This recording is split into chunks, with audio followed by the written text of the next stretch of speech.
రాజమండ్రి కల్తీపాల ఘట్టంలో ఆసుపత్రిలో చికిత్స పొందుతున్న 8 మంది పరిస్థితి విషమంగానే ఉంది. ప్రస్తుతం 17 మందికి చికిత్స కొనసాగుతోంది. అందులో 3 చిన్నారులు ఉన్నారు.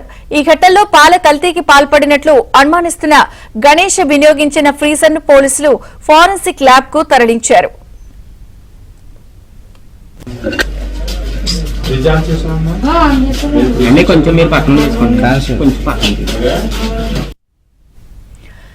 ఇక కల్తీపాల ఘటన విషయంలో ఇప్పటికే చికిత్స పొందుతున్న వారి పరిస్థితి అలాగే ఉంది. వారిలో 3 చిన్నారులు కూడా ఉన్నారు. తాజా సమాచారాన్ని మా ప్రతినిధి రాజాబాబు అందిస్తారు. రాజాబాబు, కల్తీపాలు ఘటనలో రాజమండ్రి ప్రైవేట్ ఆసుపత్రుల్లో చికిత్స పొందుతున్న వారిని బతికించేందుకు రాష్ట్ర ప్రభుత్వం అన్ని చర్యలు చేపట్టింది. తూర్పుగోదావరి జిల్లా కలెక్టర్ కీర్తి చేకూరి ముంబై నుంచి 50 ఇంజక్షన్లు కూడా రప్పించారు.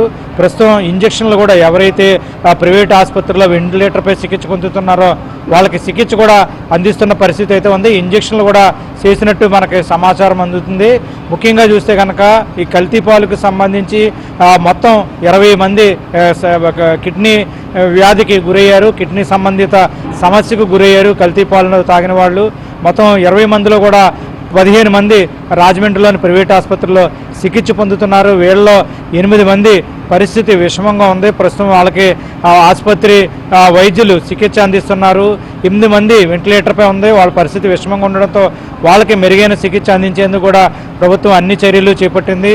ముఖ్యంగా చూస్తే కనుక ఇప్పటికే ముంబై నుంచి 50 ప్రత్యేక ఇంజక్షన్లు కూడా తీసుకొచ్చారు. ఆ ఇంజక్షన్లను ప్రముఖ నెఫ్రాలజిస్టు రవిరాజు ఆ సమక్షంలో ఇక్కడ ప్రైవేట్ ఆసుపత్రి వైద్యులు బాధితులకు కూడా ఇంజక్షన్ ఇచ్చారు. ప్రస్తుతం వాళ్ళ ఆరోగ్య పరిస్థితి మెరుగుపడే విధంగా కూడా అధికార యంత్రాంగం కృషి చేస్తుంది. మరొక పక్క చూస్తే కనుక రెయిన్బో ఆసుపత్రిలో ఉన్న చిన్నపిల్లలకు కూడా మెరుగైన వైద్యం అందించేందుకు కూడా అధికారులు అన్ని చర్యలు చేపట్టారు. మరో పక్క చూస్తే కనుక ఇప్పటికే ఏదైతే పాలు వ్యాపారి గణేష్కు సంబంధించి ప్రేజర్ ఇది విషతుల్యమైందో ఆ ప్రేజర్ను కూడా అధికారులు స్వాధీనం చేసుకున్నారు. పోలీసులు ఆ ప్రేజర్ను స్వాధీనం చేసుకుని ఫోరెన్సిక్ మంగళగిరికి కూడా పంపించడం జరిగింది.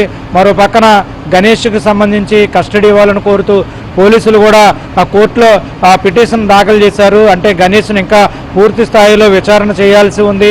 ఆ పాలు 110 కుటుంబాలకు పోశాడు. ఇప్పటికే 135 మందికి సంబంధించిన ఆరోగ్య పరీక్షలు కూడా అధికారులు చేశారు. గణేష్ను పూర్తి స్థాయిలో విచారణ చేయాల్సి ఉంది. అంటే ఇప్పటికే పోలీసులు పాలు వ్యాపారి అడ్డాల గణేష్కి సంబంధించిన ఫోన్ను కూడా స్వాధీనం చేసుకున్నారు. ఫోన్లో ఉన్న ఫోటోల ఆధారంగా కూడా దర్యాప్తు చేస్తున్నారు. అంటే గణేష్ ప్రేజర్ పాడైనట్టు ఉన్న ఫోటోలు సెల్లో ఉండడము, అదేవిధంగా పాలు కల్తీకి సంబంధించి పాలు గడ్డకట్టిన ఆ పాలు కూలెంట్ మరమ్మతులు చేయించిన ఫోటోలు ఇవన్నీ కూడా పోలీసులు గణేష్ ఫోన్ నుంచి కూడా స్వాధీనం చేసుకున్నారు. దీనికి సంబంధించి పూర్తి స్థాయిలో విచారణ చేయాలి కాబట్టి గణేష్ను 5 రోజులు పోలీస్ కస్టడీకి ఇవ్వాలని కూడా పోలీసులు ఇప్పటికే న్యాయస్థానంలో కూడా పిటిషన్ వేశారు. మరో పక్క చూస్తే కనుక ఇప్పటి వరకు కూడా ఎటువంటి కొత్త కేసులు నమోదు కాలేదు. వైద్య శిబిరాలు మాత్రం కొనసాగుతున్నాయి. 14 ప్రాంతాల్లో అధికారులు వైద్య శిబిరాలు నిర్వహిస్తున్నారు. మరో పక్క చూస్తే కనుక పాలు కల్తీకి సంబంధించి వివిధ ప్రాంతాల్లో ఫుడ్ సేఫ్టీ అధికారులు ఆ పాలు వ్యాపారుల నుంచి పాలు డైరీల నుంచి కూడా పాలు శాంపిల్స్ కూడా సేకరిస్తున్నారు. ఈ పాలను కాకినాడ జేఎన్టీయూ ల్యాబొరేటరీలు కూడా పంపారు. అదేవిధంగా బాధితుల నుంచి 12 మంది నుంచి ఏదైతే కిడ్నీ సమస్యతో బాధపడుతున్నారో వాళ్ళ నుంచి రక్త నమూనాలు కూడా సేకరించారు. అవి తిరుపతి ల్యాబొరేటరీలకు పంపించారు. ఫలితాలు రేపు కానీ ఎల్లుండి కానీ వచ్చే అవకాశం ఉన్న నేపథ్యంలో అధికారులు ఫలితాలు వచ్చిన తర్వాత పూర్తి స్థాయిలో ఆ దర్యాప్తు మరింత ముమ్మరం చేసేందుకు కూడా ముందుకు సాగుతున్న పరిస్థితి అయితే నెలకొంది. ఇది పాలు కల్తీ ఘటనలో ఎవరైతే 9 మంది వెంటిలేటర్ మీద ఉన్నారో వాళ్ళని మెరుగ్గా వైద్యం అందించేందుకు అధికారులు కసరత్తు చేస్తున్న పరిస్థితి.